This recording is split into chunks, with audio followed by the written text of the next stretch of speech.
How to fix Doordash Dash Now Unavailable. Hi guys, welcome to our channel. Let's begin. In this video, I will guide you on how you can fix Doordash Dash Now Unavailable issue.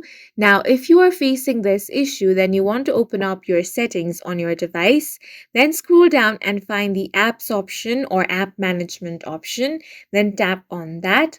Now, out of all of these applications, go ahead and search for the Dasher app and tap on that. Now, what you want to do here is tap on the storage option. Go ahead and tap on the clear cache option. Once you have cleared the cache, you want to open the application, log into your account and check if the problem has been fixed.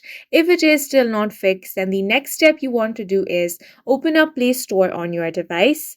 Now, you want to search for the Dasher app or the DoorDash driver app. You want to look if there is the update button over here.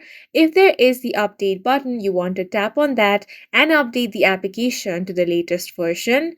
Once the application has been updated, any bugs with the app will be fixed and this issue will also be fixed. However, if that doesn't fixes your problem, you want to uninstall the application. Once it has been uninstalled, reinstall it again.